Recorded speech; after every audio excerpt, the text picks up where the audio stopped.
Écrivain et journaliste, Mathieu Palin plonge dans les profondeurs des histoires humaines avec une sensibilité unique. Il se nourrit du monde qui l'entoure et s'interroge à son tour.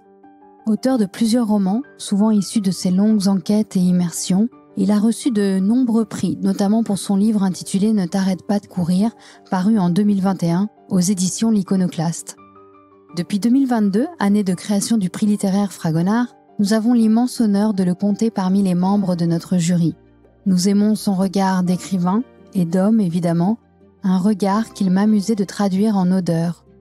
Voici donc son portrait olfactif, les odeurs de son enfance, celles des vestiaires lorsqu'il s'imaginait encore sportif professionnel, ou encore celle du tabac froid dans les bureaux de Libération, marquant ses débuts de journaliste.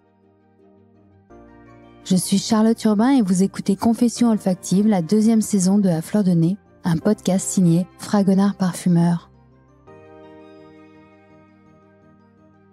Bonjour Mathieu. Bonjour. Je t'invite aujourd'hui pour parler ensemble un peu des odeurs qui ont traversé ta vie en tant qu'écrivain, journaliste.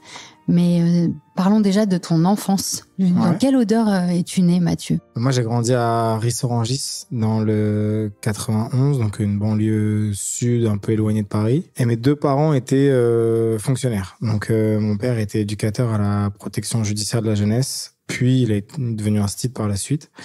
Et ma mère était institutrice en maternelle. Donc, on avait un logement de fonction qui était dans une école. Un appartement qui se situait dans l'école Guerton à Ris-Orangis, qui est une vieille école du début 20e, voire fin du 19e. Une vieille école en pierre meulière. Donc, quand on entrait, on habitait au 2e. Quand on entrait, on poussait cette lourde porte. C'était une odeur de vieille bâtisse qui sent le vieux bois et la vieille pierre, quoi. Donc, c'est une odeur assez particulière que j'aurais du mal à qualifier. T'es arrivé d'y retourner après à l'âge adulte ? C'est ce que j'allais dire. J'ai jamais changé mon bureau de vote. Donc, je continue de voter là-bas, ce qui m'oblige à aller dans cette école qui est un bureau de vote aussi. Et il y a très peu de temps, donc j'ai bien entendu plus le droit de rentrer dans cet endroit où il y a des logements de fonction, mais il se trouve que j'ai essayé d'y aller, j'ai escaladé la barrière et j'ai poussé la porte et c'était ouvert. C'est l'école buissonnière dans l'autre sens. Exactement. Et c'était ouvert. Et je suis rentré et j'ai toute cette odeur vraiment d'enfance, de moi qui rentre de l'école, c'est eu un flashback. Ah ouais, c'est vraiment un flash. J'avais l'impression d'avoir 12 ans encore, quoi. Et c'était assez étonnant parce que je suis monté, c'est un très vieil escalier en bois avec une rambarde pareil, qui court comme ça, en vieux bois lustré. C'est très vieux, on dirait. Ça fait pas du tout penser à une école de 2024-2025. Mais rien n'avait changé, quoi. Et l'odeur était exactement la même. C'était très particulier. Perturbant, un petit peu. Ouais, mais en même temps, une sorte de Madeleine de Proust, quoi. Oui. C'était aussi un souvenir d'enfance assez joyeux. Est-ce que tu as une autre Madeleine de Proust ? Alors souvent, on évoque plein d'odeurs différentes, mais liées à des vacances ou des souvenirs d'enfance. Donc là, c'était le lieu marqué de ton lieu de vie. J'ai beaucoup d'odeurs qui sont liées au sport, en fait. Moi, j'ai beaucoup fait de sport et j'en fais encore beaucoup. Donc, il y a des odeurs. Tu as d'ailleurs été à un moment donné, c'était censé devenir ta carrière, d'après ce que j'aurais bien aimé, comme beaucoup de gamins. Quel était ton sport ? J'en ai fait plein. J'ai joué au rugby longtemps, j'ai joué au foot et je joue encore au foot. J'ai fait du tennis de table aussi à un bon niveau. J'ai touché à plein de choses. Et pour chacun de ces sports, il y a des odeurs. Le rugby, quand même, c'est un sport dans lequel on passe beaucoup de temps dehors et surtout au sol. Le nez dans le gazon et l'odeur de l'herbe coupée, fraîchement coupée. Au printemps, quand la pelouse s'est reposée tout l'hiver et qu'on peut enfin rejouer sur cette pelouse qui est plus juste de la gadoue, mais qui est un vrai gazon. C'est des souvenirs. Celui que je passe devant un jardin, le mec vient de tondre et ça peut être des souvenirs comme ça qui remontent, qui est lié beaucoup plus au rugby finalement qu'au foot. Le rugby reste un sport qui se joue sur herbe parce qu'on est amené à tomber dedans. Le foot, les terrains synthétiques sont venus remplacer, particulièrement à Paris. En province un peu moins, mais en Paris, en banlieue parisienne, moi je joue plus que sur des terrains synthétiques qui sentent rien en fait, qui sentent le plastique. Donc c'est des odeurs qui sont beaucoup plus liées au rugby finalement. Ça me fait penser à moi à 10-11 ans, le mercredi après-midi, qui sort du vestiaire et qui va aller rejoindre tout le monde. Dans les vestiaires aussi, il y a des odeurs. Ouais, qui sont moins sympas. Non, moi, j'étais petit, j'avais un sac de sport. C'était pas moi qui, à 8-9 ans, lavais mes affaires. Et quand j'oubliais de les laver, la semaine suivante, tu dois les renfiler. Il y a une certaine odeur probablement inqualifiable, mais qui me ramènent pas à des super souvenirs. Mais ouais, il y a des odeurs, bien sûr, dans les vestiaires. Finalement, donc, tu n'embrasses pas une carrière de sportif, mais plutôt de journaliste. Ouais. Tu commences à écrire, notamment pour Libération. Et à l'époque, 2011. Libération est encore dans ce bâtiment incroyable. Ouais, un ancien parking 13 rue Béranger, à côté de République, à Paris. C'est un endroit assez magique. Hein. Moi, quand j'arrive, je suis stagiaire. C'est une journaliste, Patricia Touranchot, qui me fait venir, parce qui a donné des cours dans l'école de journalisme dans laquelle j'étais. Tu as un diplôme de journaliste, tu as fait l'école de journalisme. Qu'est-ce qui t'a fait changer, David, d'ailleurs, de passer du sport au journalisme ? Le manque de talent. Non, c'est vrai. Enfin, je le dis, ça paraît, on dirait une blague, mais c'est vrai. C'est-à-dire que si j'avais eu le talent pour percer dans le sport, j'aurais jamais fait du journalisme. Et qu'est-ce qui t'a donné envie de faire du journalisme, alors ? Florence Aubenas. D'accord. Moi, j'étais très éloigné de la lecture et du journalisme. J'étais dans le sport vraiment à 10 000%. Mais en 2005, c'est-à-dire quand j'étais en première, juste avant que je passe mon bac, Florence Aubenas se fait enlever devant l'université de Bagdad en Irak et elle devient célèbre pour un garçon comme moi parce qu'elle passe à la télévision. C'est-à-dire qu'on diffuse son portrait, on se dit où est-elle, est-ce qu'elle est en vie, depuis combien de temps, est-ce qu'elle va un jour être libérée. Et un jour, elle est libérée et en fait, elle dit « je vais reprendre l'enquête que j'ai menée jusqu'à présent ». Et cette enquête, c'est l'affaire Doutreau. Elle sort un livre l'année suivante, l'année de ma terminale, au moment où on dit alors qu'est-ce que tu vas faire plus tard. Et je savais que le sport allait être compliqué. Et je me suis dit tiens ça, ce qu'elle fait elle, c'est-à-dire pas le journaliste qui présente le JT ou qui commente la Ligue des Champions, mais journaliste de terrain, en tout cas de terrain qui est à hauteur d'hommes et de femmes, qui raconte la vie de gens qui ne sont pas connus, mais qui me racontent une histoire, qui vient me plonger dans un univers que je ne connais pas et tout. Ça, je me suis dit, si ça existe, ça me tente. Et donc, ça a commencé comme ça. Mais oui, j'ai fait une école et quand j'arrive à Libé, c'est un univers qui est une sorte de caricature de rédaction. C'est-à-dire que ce sont plusieurs plateaux comme ça qui sont dans un ancien parking. Donc, c'est un univers assez froid. L'hiver, il peut faire froid à Libé. L'été très chaud. Il y a une moquette au sol dégueulasse, grise, avec des taches de café un peu partout. En même temps, ça sent la clope parce que même si la loi E20 est passée depuis pas mal de temps, il y a quand même encore des journalistes qui résistent et qui clopent au-dessus de leur clavier. C'est un univers très festif aussi, donc j'ai en tête beaucoup d'événements finalement assez joyeux où les gens décompressent, font la fête, ça danse. J'en garde de super souvenirs, quoi. Ça t'a bien marqué, même olfactivement d'ailleurs. Ouais. Sur la cigarette, l'odeur de ce tabac froid, en fait. Ouais, qui a une odeur particulière, la cigarette, parce que c'est à la fois quelque chose qui peut me... Moi, je fume pas, j'ai jamais fumé. Donc, ça peut vraiment me repousser. Et en même temps, mon père fume, et il fumait aussi quand j'étais petit, des clopes roulées. Et cette odeur de tabac à rouler, qui peut traîner partout, il y en avait tout le temps sur la table du salon et tout machin. C'est une odeur que j'associe à lui aussi, donc c'est parti des parfums des parents, quoi. Oui. On sait pas pourquoi ils sentent ça, et mon père, il pouvait sentir à la fois Eau Sauvage de Dior et en même temps un tabac pourri, froid. Et ces deux odeurs-là, c'est des bons souvenirs aussi, quoi. Des belles odeurs, en tous les cas, qui sont accrochées à des souvenirs d'enfance. Et donc, tu fais Libération, mais j'ai vu que tu as fait une incursion à Radio France. Changement de décor, c'est un bâtiment rond aussi.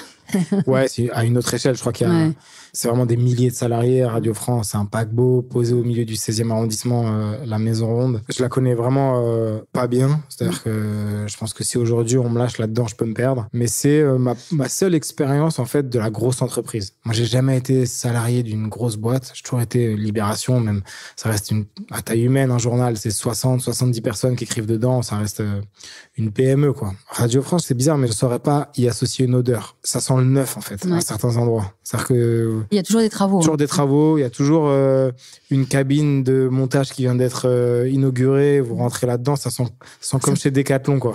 Comme quand on rentre et qu'on a l'impression que ça sent le feutre et la moquette qui vient de sortir de chez le marchand. Ah ouais, mais je suis assez d'accord avec toi. J'y suis allée quelques fois et à chaque fois, c'est tout à fait ça. Le Decathlon, le neuf, le nouveau placo. Ouais, c'est ça. Ouais. Et tu engages une carrière littéraire, notamment suite à un grand moment que tu as passé à la PJJ, donc la police judiciaire jeunesse. Ouais. Tu peux nous protection judiciaire de la jeunesse. Mon père était éducateur à la PJJ, mais c'était un milieu que tu connaissais déjà par ouï-dire ou que tu avais. Ouais, un petit peu. Disons que je connaissais, mais par vraiment, j'avais fait ma propre histoire dans les non-dits, quoi. Mon père, il racontait pas tellement ce qu'il faisait comme son travail d'éducateur concrètement, ce que ça voulait dire. À la maison, c'était pas quelque chose qu'il racontait à table, quoi. C'était des histoires très difficiles, des gamins qui avaient souvent été abandonnés ou qui se battaient dans la toxicomanie ou la prostitution ou d'autres histoires sordides. Donc, à la maison, je pense que c'était des sujets qu'il évitait de prononcer ou raconter ou nous confier, nous, que ce soit moi ou mes 2 petites sœurs. Mais devenu journaliste, j'avais envie de savoir aussi pourquoi lui était resté toutes ces années à ce poste et pourquoi il avait réussi à créer avec d'autres jeunes qui étaient rentrés comme lui à 20, 22 ans une équipe qui était devenue des amis et tout. Donc ça, raconter le travail d'une équipe, ça m'intéressait. Donc j'avais commencé à le faire en reportage et puis finalement, je me suis rendu compte au fil de l'eau que j'avais tellement de matière et tellement de personnages forts, au sens où j'aurais pas été capable de les inventer, des personnages vraiment hors normes, quoi, qui se dévouent à 10 000% pour sauver des gamins qui sont pas les leurs. Je me suis dit, ça vaut le coup peut-être d'essayer quelque chose que tu sais pas faire, en tout cas que tu as jamais fait, c'est d'écrire un livre. Et donc le premier roman, qui s'appelle Sale Gosse, est sorti à ce moment-là en 2019, un reportage que j'avais fait en 2018. Qui avait duré combien de temps ? C'était 6 mois d'immersion dans un milieu ouvert de la PJJ à Auxerre. C'est-à-dire que vous avez un éducateur qui va suivre 25 gamins différents. Et il y en a qui ont fait des trucs très graves, d'autres moins graves, d'autres qui vont aller en prison, d'autres qui ont juste des travaux d'intérêt général. Enfin, il y a un peu de tout. Et le but, c'est d'essayer de planter pour chacun d'entre eux les bases de ce qui devrait être une vie normale. Parce que bientôt, ils vont avoir 18, 19 ans et ce seront des adultes qui vont échapper justement à toutes ces mesures éducatives qui peuvent être mises en place. Donc, c'était complémentaire. J'avais l'expérience de mon père, j'avais ça, et je me suis dit, il y a peut-être la matière, la nourriture qui va me permettre d'écrire quelque chose d'un peu plus engageant aussi pour moi qu'un article, quoi. Bien sûr. Là, tu avais rejoint justement le travail que faisait Florence Aubenas. Ouais, j'essaye encore. Je pense que dans la vie, il faut pas tellement avoir d'idole parce qu'un jour, tu te rends compte que ça reste des êtres humains qui sont décevants aussi, comme tout le monde. Là, je dirais plus une approche de travail en tous les cas. Ouais, mais j'allais dire que c'est peut-être un peu l'exception qui confirme la règle. Pour l'instant, je continue de croire ce que je pensais quand j'avais 15 ans, c'est-à-dire que Florence Aubenas, le très haut du panier dans ce qui peut se faire en termes de reportage et de récits et d'écriture aussi. Donc, j'essaye. Tu te définirais comme un écrivain journaliste ? Oui, je peux difficilement me définir comme journaliste et seulement journaliste parce qu'en fait, j'écris plus tellement dans les journaux. J'écris des livres maintenant ou de temps en temps un peu des podcasts, mais c'est vraiment à la marge.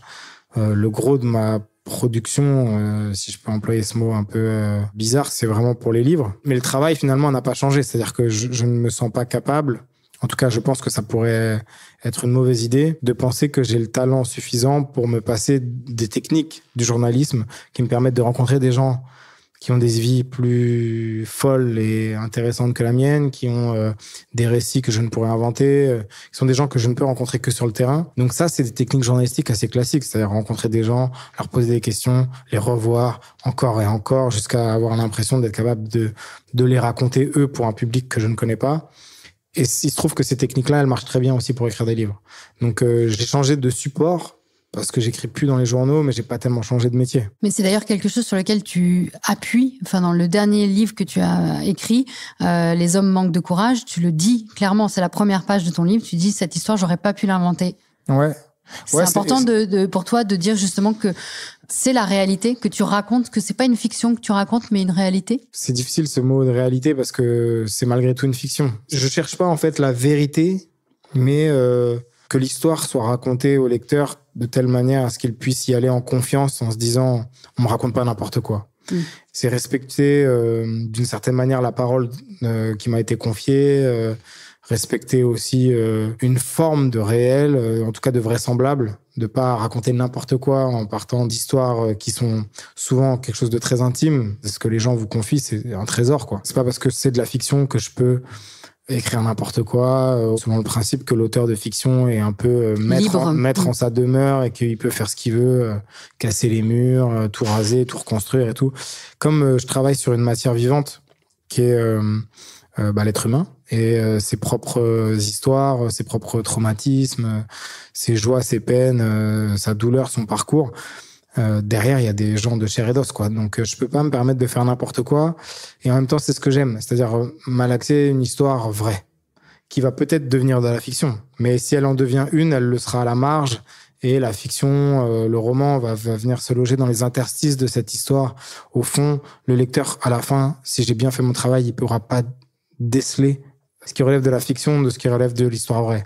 Parce que tout est vraisemblable, tout aurait tout à fait pu se passer exactement de la manière dont je le transpose. Donc ça, c'est ce que j'essaye de faire. C'est proche du journalisme, à une différence près, c'est que le journaliste, il a un devoir d'exactitude. C'est-à-dire qu'il ne peut raconter que des scènes qui ont été vérifiées 10 fois, les sources ont été croisées, il a été témoin, si ce n'est lui le témoin de la première main, il a rencontré celui qui a vu les choses. Donc il y a une exigence dans le journalisme qui est encore un cran au-dessus, mais les techniques se ressemblent beaucoup.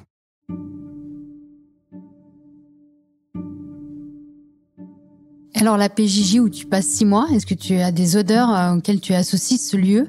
Bêtement, je dirais le café, parce que c'est des métiers où vous avez un bureau, mais vous êtes rarement assis derrière l'ordinateur qui s'y trouve. Vous passez beaucoup de temps sur le terrain. Vous suivez des gamins qui sont en danger, la plupart du temps en dépression. C'est pour ça qu'ils font si mal, c'est pour ça qu'ils sont en rébellion, c'est pour ça qu'ils sont en décrochage. Et donc, il faut aller les voir, il faut les suivre. Donc, vous allez les voir à l'école, vous rencontrez les profs, vous allez les voir quand ils sont encore chez eux, vous rencontrez les parents, vous allez les voir chez eux. Quand ils sont en foyer, vous allez les voir au foyer. Vous faites des choses avec eux, vous allez les emmener un jour bouffer un McDo ou les emmener en week-end ou les accompagner à une sortie sportive pour ceux qui font du sport ou au théâtre ou n'importe quoi. Vous êtes beaucoup sur le terrain. Et donc, quand vous vous retrouvez dans le milieu ouvert où j'étais, c'est-à-dire une petite maison bourgeoise dans le centre d'Auxerre, qui a été transformé en lieu de passage pour les éducateurs de la PJJ et du coup les familles et les enfants qui viennent aussi en rendez-vous. Le point central, un peu l'épicentre de cet endroit, c'est la cuisine et la machine à café. Donc tous les matins, on se retrouve là. On a une première réunion, je dis on parce que je faisais quasiment partie de l'équipe. T'étais là comme un observateur extérieur ? J'étais là comme un observateur, mais très vite, quand vous passez du temps sur place, et que les gens vous acceptent, le statut s'efface. Vous êtes là, quoi. Donc, on vous confie comme on confierait à la psy ce qui s'est passé, le rendez-vous de tout à l'heure qui vous inquiète parce que le père, il est violent. Et puis, c'est le propre de l'immersion que d'arriver à se faire oublier aussi. À un moment, les gens oublient que vous êtes là pour quelque chose qui va devenir potentiellement un livre ou un article, que vous prenez des notes aussi. Tu prenais des notes en même temps ? Ah ouais, bien sûr. Je prends des notes et j'enregistre à chaque fois. Jamais à l'insu des gens, hein. Je demande. Mais c'est quasiment jamais arrivé qu'on me le refuse. Je prenais beaucoup de notes parce que j'ai peur d'oublier. J'ai peur d'oublier des détails. C'est-à-dire que le gros de ce qui va se dire de fort et tout, je l'oublierai pas.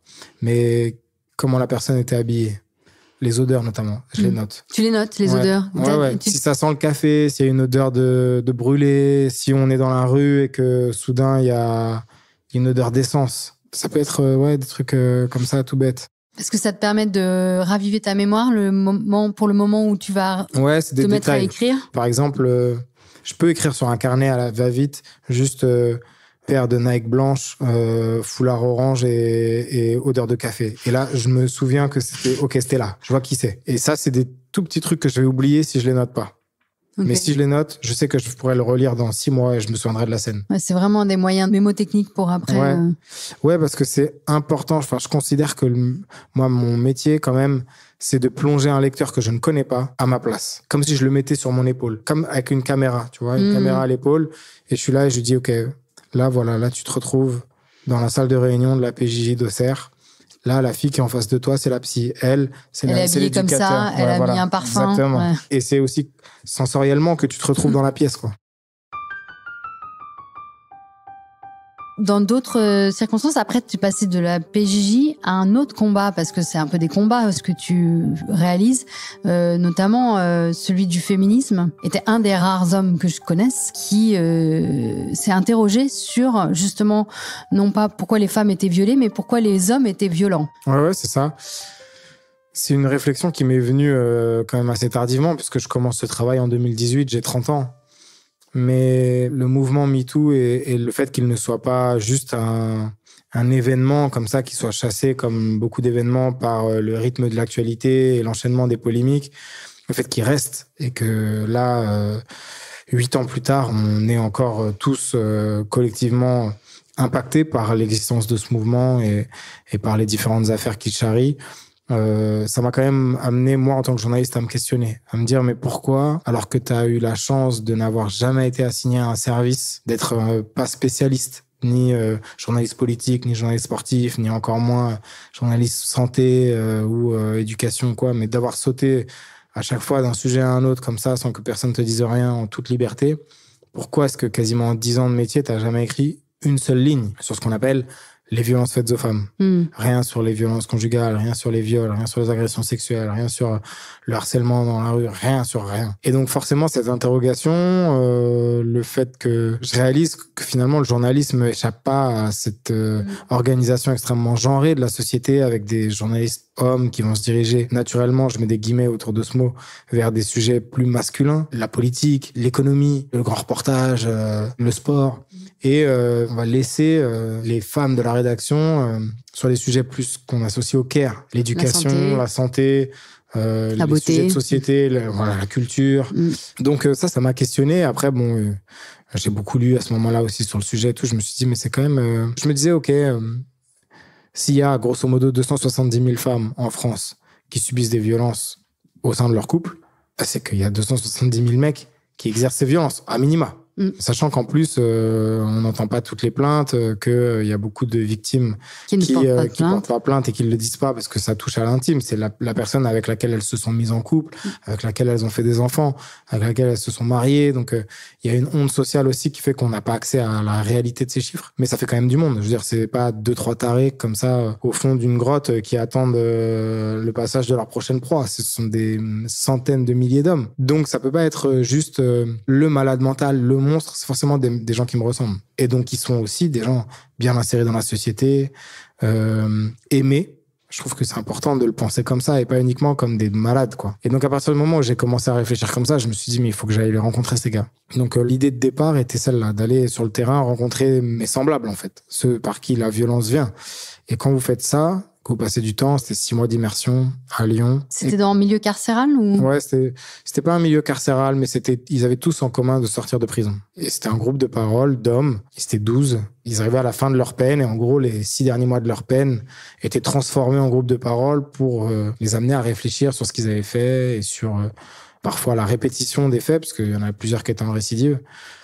Donc c'était assez intéressant parce que j'y suis un peu venu en me disant, tiens, je vais rencontrer ces gars qui vraiment ne me ressemblent pas. Et j'en suis sorti en me disant, mais en fait, je suis comme eux, à plein d'endroits. Et donc, ça questionne aussi la façon dont tous, collectivement, en tant que petits garçons, on a été plongés dans une espèce de bain d'influence qui nous autorise à nous saisir de la violence pour résoudre un certain nombre de conflits. Et le couple étant un endroit dangereux dans lequel le conflit est relativement inévitable, on retrouve des mécanismes et des mécanismes qui seraient issus de notre éducation collective. Les deux, en fait, à la fois de notre histoire personnelle, familiale, mais aussi de notre éducation collective. Moi, à l'inverse de pas mal de mecs que j'ai rencontrés dans ce groupe, mon père nous a pas tabassé, ni moi ni mes sœurs. Je l'ai jamais vu frapper ma mère. J'ai grandi, j'estime, dans un univers assez chaleureux, aimant, teinté de respect mutuel, dans lequel, quand on avait un problème, on se mettait autour d'une table pour essayer de le résoudre en discutant et tout. Ce qui est loin d'être le cas de la majorité des gens. Et ce qui peut créer déjà des différences fondamentales dans votre rapport à la violence, votre degré de supportabilité de la violence. Un gamin qui se fait tabasser parce qu'il ramène des mauvaises notes à l'école, qui voit sa mère se faire rouer de coups et tout, petit à petit, la violence fait partie de son quotidien. Il va pas se mettre à faire des crises d'angoisse systématiquement parce qu'en fait, c'est tellement constitutif de sa vie que la violence devient normale et tristement banale. Ce qui n'était pas le cas pour moi. Mais ce même petit garçon, par rapport au petit garçon que j'étais moi, va malgré tout être plongé dans un bain d'influence qui est grosso modo celui de l'injonction à la masculinité, à la virilité, qui concerne beaucoup de petits garçons hétérosexuels. Et là, la violence est jamais vraiment loin. Et ça, c'est un sujet qui m'intéresse parce que on peut pas rentrer dans toutes les familles pour empêcher les mecs d'exercer leur violence, mais on peut collectivement réfléchir à ce qu'on transmet aux générations comme message. S'il y a des injonctions à la féminité, sois belle et tais-toi, en gros, sois belle et te fais pas trop remarquer, reste bien à ta place. Il y a les mêmes injonctions contraires à la masculinité, avec des petits garçons qui sont plutôt encouragés à prendre la place, à s'exprimer, à ne pas se laisser faire et tout. Et la violence est un moyen facile de régler ces problèmes. Donc, disons que c'est un sujet qui charrie beaucoup de réflexions. Et je trouve qu'on est en plein dedans, là, sur 8 ans après le début du mouvement MeToo, et on n'a pas fini de régler ces questions-là.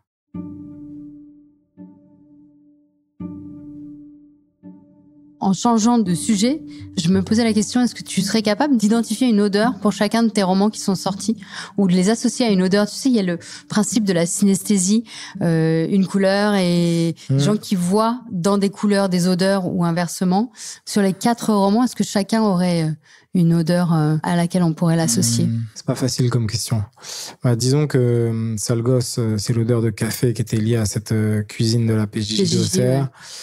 Je dirais que Ne t'arrête pas de courir, qui se passe essentiellement en prison, il y a une odeur au parloir qui est une odeur de froid, j'allais dire. C'est une odeur très sèche. Ciment. Une odeur de ciment, ouais, un peu. Il y a 2 chaises en plastique, une table et de la pierre partout, quoi. Et les barreaux froids qui sont ceux des portes en métal qui sont fermées par les gardiens. En fait, ça sent pas grand-chose à cet endroit-là. Une cellule de prison, ça peut vraiment sentir le moisi. Malheureusement, la France est régulièrement condamnée pour l'inhumanité de ces cellules, et notamment à cause de ça. C'est-à-dire qu'il y a beaucoup d'humidité. Mais moi, j'ai pas eu accès à ça parce que c'était quelqu'un que je rencontrais au parloir. Donc, le parloir est relativement propre, mais froid visuellement aussi. C'est-à-dire que même quand il fait 40 degrés dehors, ce que vous avez sous les yeux, c'est du ciment, quoi. Le ciment, c'est relativement froid et brut et c'est pas chaleureux du tout, quoi. Et je pense que c'est pensé comme ça, c'est voulu comme ça. Bien sûr. Parce que le parloir, c'est quand même fait pour les proches. Mais parfois, quand vous rentrez dans le parloir, vous avez l'impression qu'il faut punir les proches aussi.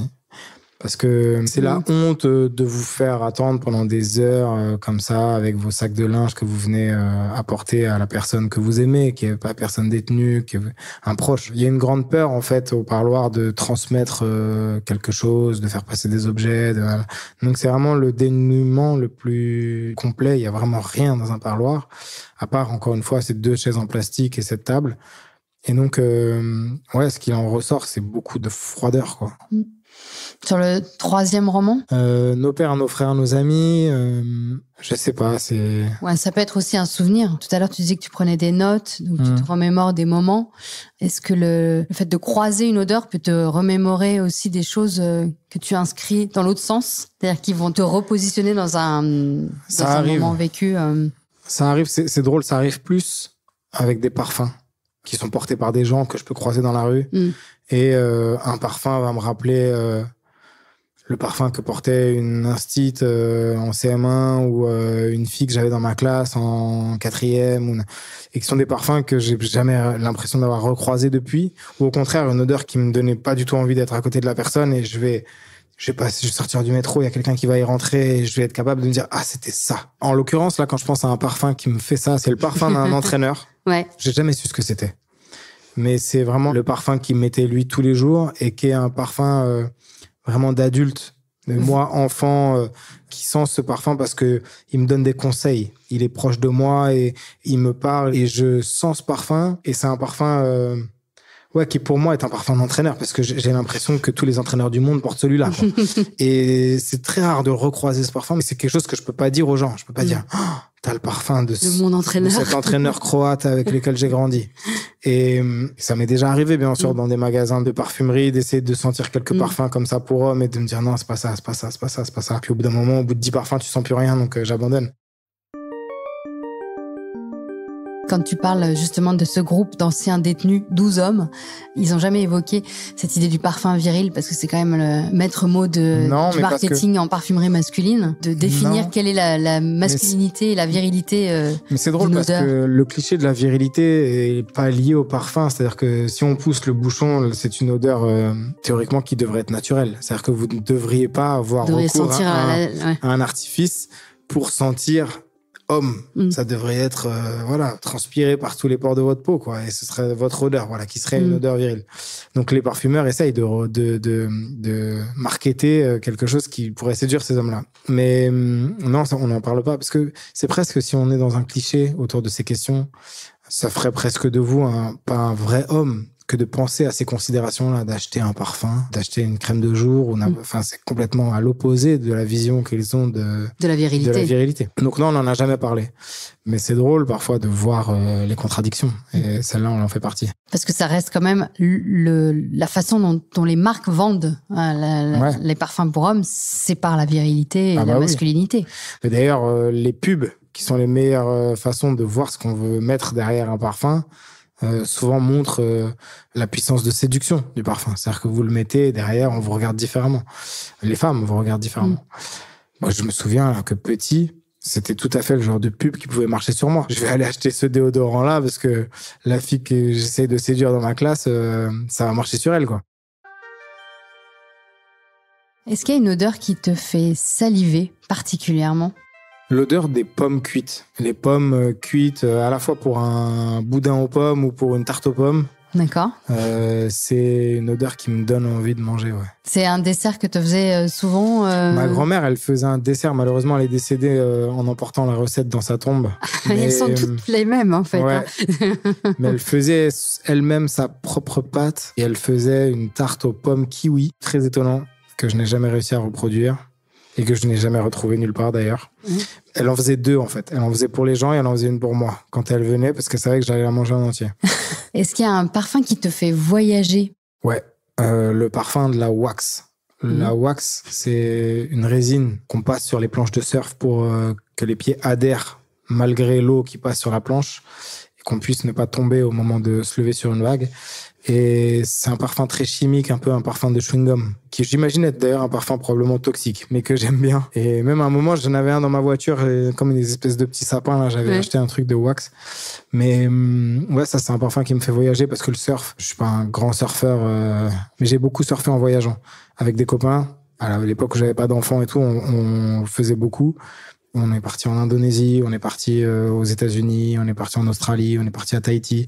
On est parti dans beaucoup d'endroits, notamment pour le surf. Et dans tous ces endroits, vous retrouvez le même produit qui est cette wax, qui s'appelle Sex Wax d'ailleurs, et qui est une wax que vous mettez sur vos planches. Je sais pas ce qu'elle a de sexe, mais en tout cas, elle a une odeur particulière que j'associe au voyage, ouais. D'accord. Est-ce qu'il y a une odeur que tu détestes particulièrement ? J'aime pas beaucoup l'odeur du cannabis. C'est-à-dire que c'est une odeur que je peux croiser. Hier, par exemple, je suis parti courir avec un copain au but de Chaumont. Il y avait beaucoup de monde et il y avait des mecs qui fumaient dans un coin et j'ai absolument rien contre le fait de fumer. Mais moi, je fume pas. J'ai pas de relation à cette odeur qui pourrait être bénéfique. Enfin, associée à un plaisir, en tout cas. Et c'est une odeur que je trouve, moins sympa que même la cigarette, quoi. C'est une odeur un peu âpre, amère. Acre même, une odeur qui me donne plutôt envie de me déplacer, quoi. Si je sens cette odeur-là, qui est là à 5-6 mètres, ça va pas du tout me donner envie. T'as une odeur préférée ? Ou une odeur J'aime beaucoup l'odeur du cuir, le cuir d'un ballon de foot ou d'un ballon de rugby. Un ballon neuf qui sent le cuir, et je pourrais dormir avec, quoi. C'est un truc, c'est une odeur particulière. Et ça, je l'ai pas perdu. Génial. Ouais. Merci beaucoup, Mathieu. Merci. Découvrez l'œuvre littéraire de Mathieu Palin aux éditions L'Iconoclaste et aux Arènes. Son dernier roman, Les hommes manquent de courage, est paru en 2024. Il raconte l'histoire vraie, bouleversante d'une femme mère de 2 enfants qui se bat avec son passé et son présent pour éviter la transmission inconsciente. Je suis Charlotte Urbain et vous venez d'écouter À fleur de nez, un podcast signé Fragonard Parfumeur. Gautam Shukla a fait la réalisation et le mix de cet épisode sur une musique de Jérôme Petit. La production est supervisée par Louis Média.